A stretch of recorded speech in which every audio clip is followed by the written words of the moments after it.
শালিমা বিল্ডার্সে রাতুলের সব টাকা ইনভেস্ট করা শেষ, তবে কি এখন মেঘলা রাতুলের প্রজেক্ট বাতিল করে দিয়ে রাতুলকে পথে বসিয়ে দিচ্ছে? গায়েস, গরিব ঘরে রাজপুত্র নাটকের ২৬তম পর্বে কি ঘটনা ঘটতে চলেছে এবং ২৬তম পর্বটি কখন কবে মুক্তি পাবে তাই জানতে পারবেন আজকের ভিডিওতে। হ্যালো গাইস, কেমন আছেন প্রত্যেকেই? আশা করছি প্রত্যেকেই ভালো আছেন। বরাবরের মতো আমাদের নতুন আপডেট ভিডিওতে আবার আপনাকে স্বাগতম। গায়েস, কারোহিম ইউটিউব চ্যানেলের জনপ্রিয় ওয়েব সিরিজ হচ্ছে গরিব ঘরে রাজপুত্র। নাটকটির ২৫তম এপিসোড আজকে মুক্তি পেয়েছে।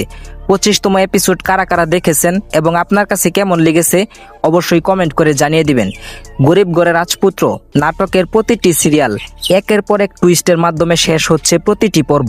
গায়েস, গরিব ঘরে রাজপুত্র নাটকের ২৬তম এপিসোড আসতে চলেছে, আসছে আগামী ১৯শে মে ঠিক দুপুর ১২টার সময় শুধুমাত্র কারোহিম ইউটিউব চ্যানেলে। আর নাটকটি যদি আপনি সবার আগে দেখতে চান চ্যানেলটি সাবস্ক্রাইব করে দিবেন এবং নাটক সম্পর্কে প্রতিনিয়তই আপডেট সবার আগে পেতে চাইলে আমাদের চ্যানেলটি সাবস্ক্রাইব করে দিবেন। গায়েস, গরিব ঘরে রাজপুত্র নাটকটি বর্তমানে ব্যাপক জনপ্রিয়তা পেয়েছে। আপনি কি নাটকটির শুরু থেকে দেখতেছেন নাকি সেটা অবশ্যই কমেন্ট করে জানিয়ে দিবেন। আজকের ভিডিওটি ছিল এই পর্যন্তই। আপনাকে ধন্যবাদ সম্পূর্ণ ভিডিওটি দেখার জন্য। আল্লাহ হাফেজ।